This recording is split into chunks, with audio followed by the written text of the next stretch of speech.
Hey everybody, welcome back to the Welcome back to Let's Play The Legend of Zelda the Wind Waker. I'm your host, Seasick Girl Enemy, and in the last episode, we basically started off the game and everything like that. We're here on Outset Island. We just so happened to see like a group of pirates like coming towards the island. There's a girl who got dropped off the top of a cliff, like in a forest, by another giant bird. We also got the sword and whatnot, so we're heading on up right now to see if we can actually go and help that girl. Hopefully that's good enough of an explanation for now. I also went ahead and did a few like item preparations for stuff we're gonna have to do a little bit later on in the future, but for now though, yeah, this is what's gonna... Anyway, there we go. Perfect. I also love that, like, it's very atmospheric the way that the music just kind of fades out as you're like going into a few things. Now, when in doubt, one of the biggest things that you always have to do whenever you're playing a Zelda game of any kind, the minute that you get the sword and you see grass, you gotta cut that stuff like it's a lawnmower, because you're gonna find like a ton of rupees and all kinds of different things. One major difference from the Wii U version and the GameCube version is that at the beginning of the game, in the Wii U version, you're allowed to carry up to 500 rupees, whereas in this one, you're only allowed to carry up to 200, which is funny because in Twilight Princess, you're only allowed to carry up to 300. Now, 200 might seem like a lot, but there's a thing that there's a thing that that's also going to be coming up, like a side quest where you're really going to need a lot of rupees, and I wouldn't recommend doing it until after you've gotten the wallet upgrades. And again, there's so much stuff that you can do in this game that I wish that I could explain, but none of it is going to make any sense until like we get a little bit further into the game. So for the time being though, I mean, it is what it is. So we're just going to need to go with the flow and just kind of do things once in a while. And one of the biggest reasons why I wanted to make sure that I practiced this game and Let's Played everything ahead of time was just so that way I had everything fresh in my memory. Because I know that if I tried to do a Let's Play of this from memory, this Let's Play would have been terrible. It would have been fun, like in terms of like a casual, you know, kind of Let's Play, but I feel like this game deserves way more than that, and I feel like to really get the most out of this game, 100%ing it, I think is actually like probably the best way to go, because that's where a lot of this game's content really shines in terms of what it is you can do. I love the way that she like wiggles about trying to get off of the branch. Oh, that sounded like it hurt. Ouch. She like looks in Link. Wow, what's with that getup? Well, whatever. So where am I? Oh, that's right. That giant bird came in. Miss Tetra. I love the way this guy like looks as though he's like trying to pee. He's gonna pee his pants or something like that. Oh, thank goodness. You're safe. When I saw you get dropped on this summit, I thought for sure you'd... Summit? So that bird dropped me on top of a mountain? Well, wasn't that nice of it? What a fabulous smell you've discovered. Well, don't just stand there. Let's go. Time to repay our debt to that bird in full. But, miss, what about this boy? Don't worry about him. Come on. Yeah, don't worry about me, dude. I'm fine. Even though I'm going to follow, like, right after. Yeah, so that's all the business we really had here. Not much else left to do now. Oh, there's Errol. There she is. Sissy! Yeah, see, like, that expression alone just tells me everything that I need to know about what Link's thinking and feeling. Oh no, here comes the bird. It's almost like that shot, like, frickin', in The Sword in the Stone when, like, Wart's getting chased by the hawk. Oh no, but Errol... Well, don't just stand there, Link. Frickin' do something. Okay, well, don't do that. That's dangerous. Don't just stand there, do something. Help. Please. Murder. Ugh. Stupid kid. Get a hold of yourself. She's gone. There's nothing you can do. Oh, but Errol. Oh man, poor Link. It feels like something like out of a Miyazaki movie or something like that. I'm not sure. It feels very Studio Ghibli-esque. What? You want to come with us on our ship? Do you understand what you're asking? We're pirates. You know, pirates? The terror of the seas? What do we get out of bringing some helpless little kid along with us? I'll tell you what we get. A headache. I know how you must feel with your sister having been kidnapped and all, but that doesn't really have anything to do with us now, does it? On the contrary. And how do you figure that? Whoa, whoa, whoa there! Just who are you? Where do you get off butting in on someone else's conversation? I don't know what voice I'm giving that guy. I just know that, like, my voice is cracking every time it does it. Makes him sound like the Mad Hatter or something like that. Please, all I mean to say is that if you big bad pirates hadn't come to this quiet little island, that poor girl would have been snatched away by that bird. Is it gonna be like, is it gonna be Little Karibo or something? I don't know. And just what do you mean by that? Just be quiet for a moment, and I'll tell you. Tetra, I'm gonna let you finish, but first, let me tell you something. Now, as my work entails delivering letters, I spend much of my time traveling amongst the different islands. As a result, I hear many things. Haven't any of you heard word that young girls have been getting kidnapped lately from all regions of the Great Sea? It's almost like that movie, The Brothers Grimm, with Matt Damon and what's-his-face, Heath Ledger. Yes, except it's nowhere near as terrifying or absolutely what-the-fuckery. No matter. Whether you heard it or not, that seems to be the case. Young girls with long ears, like yours, have been getting kidnapped, never to be seen again. And unless my eyes fail me, the young girl who was just kidnapped from this island also has long ears, does she not? Much like you do, Miss Fearsome Pirate. My point is that the bird mistook that poor girl for you, and that's why it grabbed her. Oh, what you gotta say to that, huh? Yeah, that's what I thought. And correct me if I'm wrong, but I believe it was young Corin here who saved you from the monsters in the forest, wasn't it? Is this true? Oh, and while I'm at it, I love that he keeps going on about this. I may as well tell you that the bird that kidnapped both you and Corin's sister has made its foul nest to the north, on the heights of the Forsaken Fortress. The Forsaken Fortress? Isn't that the place where... So what are you going to do?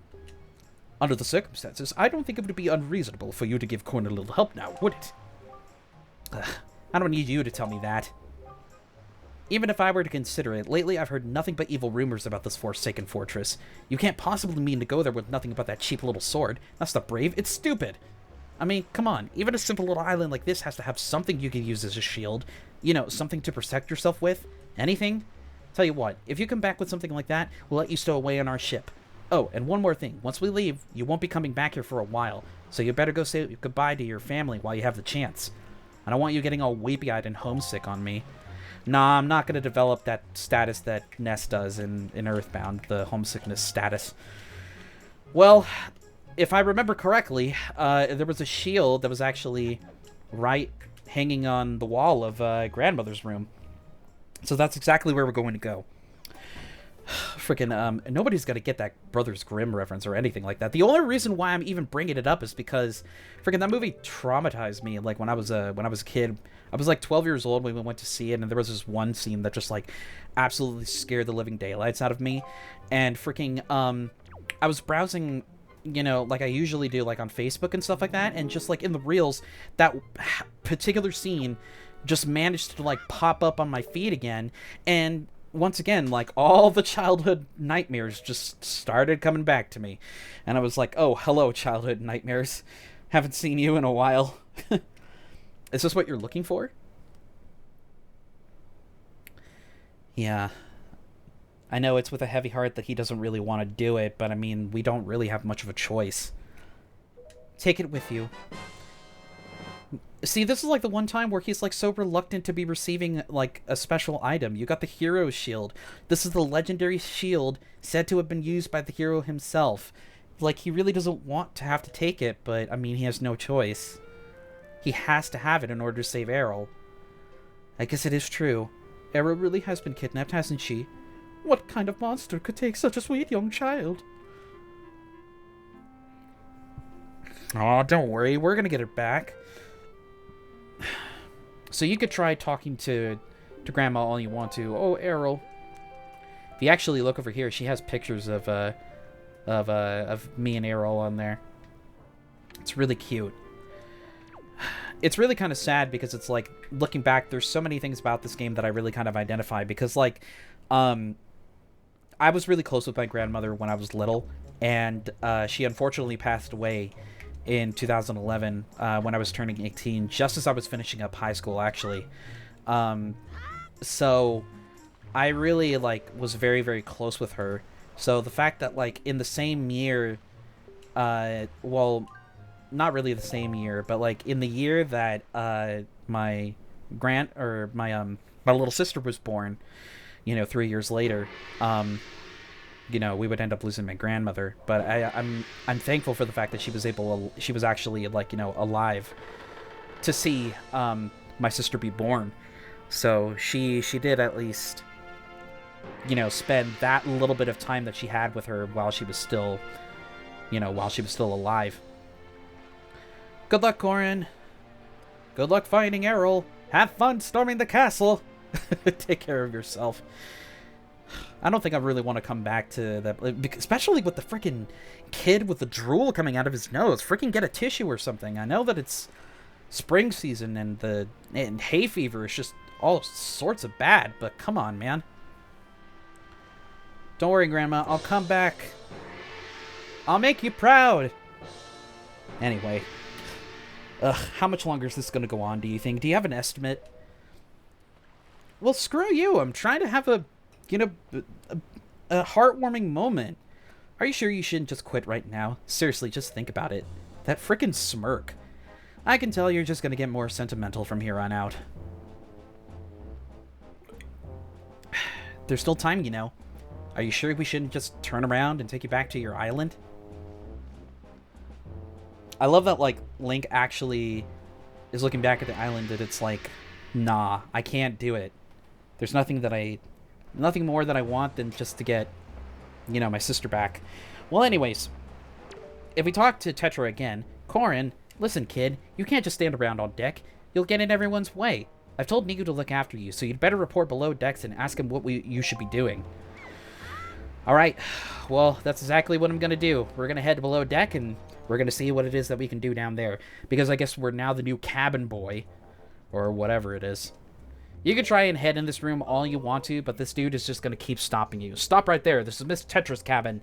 Most of us real pirates aren't even allowed in here. There's no way we're letting an outsider in. Don't you even think it. Well, alright, jeez.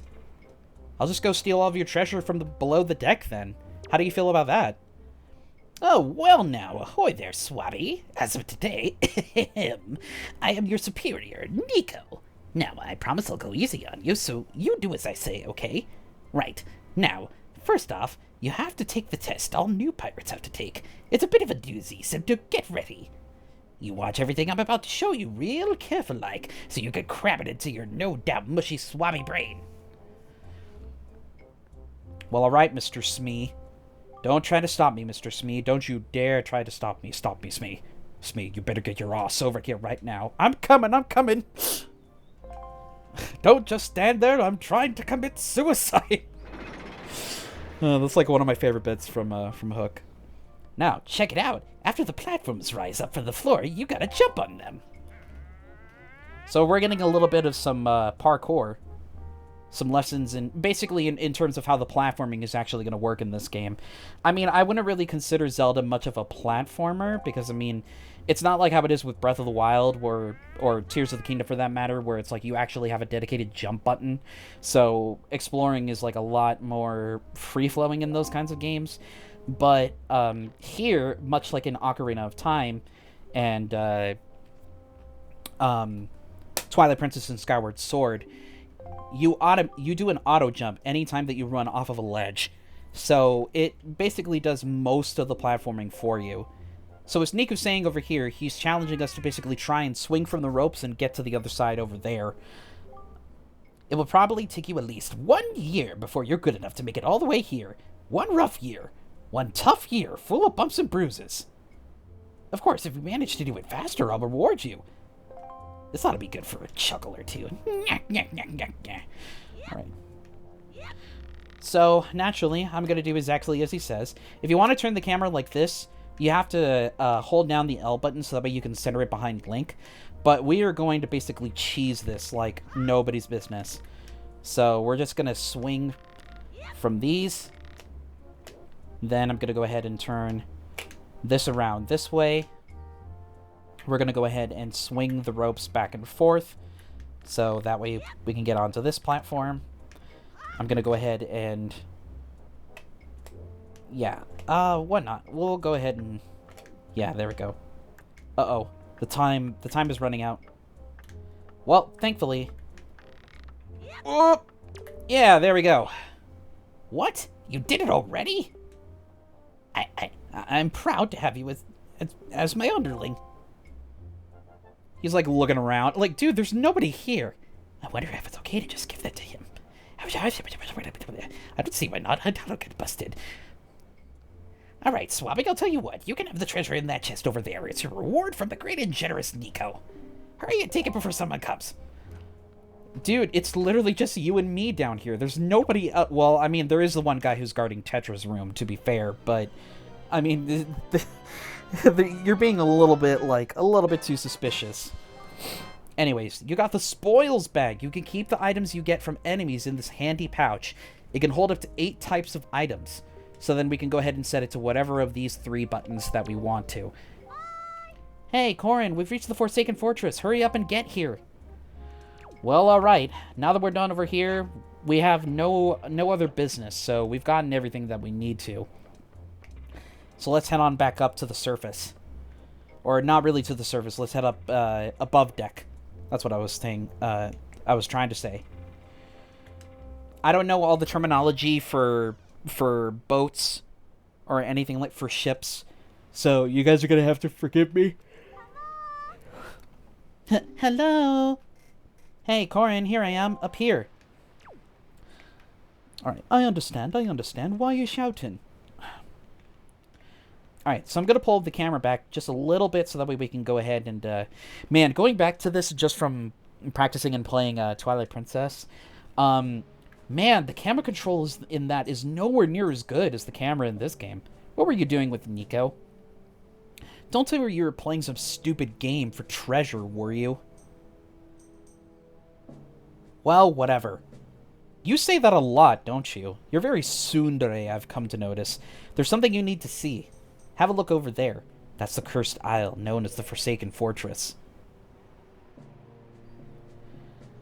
So, something that I actually didn't get to go over in the previous episodes and stuff like that, there are all sorts of strange rumors about this place. What I do know is that long ago it used to be the hideout of a no-good group of pirates we used to compete with, but they were just small time. Now the place looks like it's pretty dangerous. Well, I mean, with that thing guarding it, I mean, yeah, of course it does. Look, over there, by that window. Ah, where the seagulls are, the flock of seagulls are playing Iran. I'm sorry, I couldn't come up with anything else other than that. I just saw a flock of seagulls. That was the first thing I immediately thought of. But it looks like the whole place is under a really tight guard. Oh man, I should have done the Finding Nemo. Mine. Anyway, this won't work. We'd be spotted before we got anywhere near landing there. Yeah, one thing that I really love, Tetra is honestly my favorite character in this game. She's really funny. Like, look at that smirk. Look at that shit-eating grin.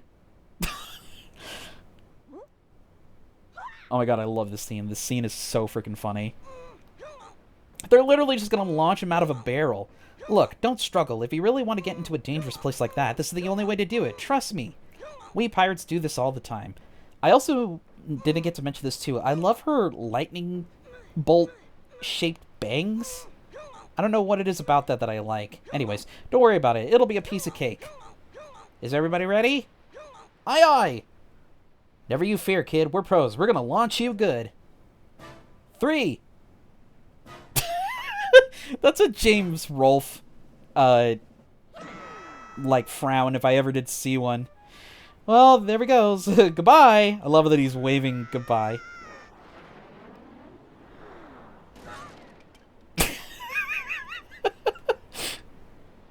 Oh my god, I love it. I love it. It's so funny.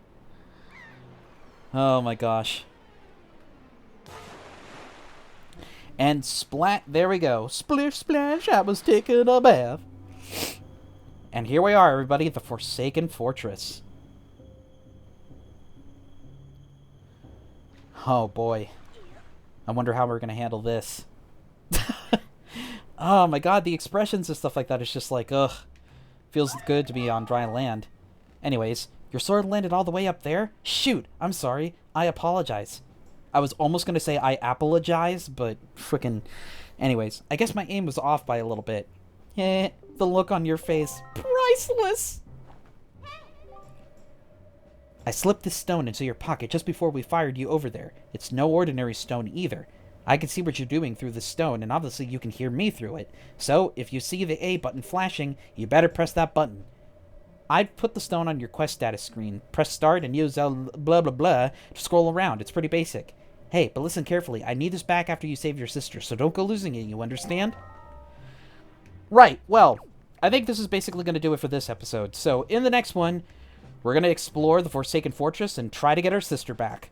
I'll see you guys then. Take care, everybody.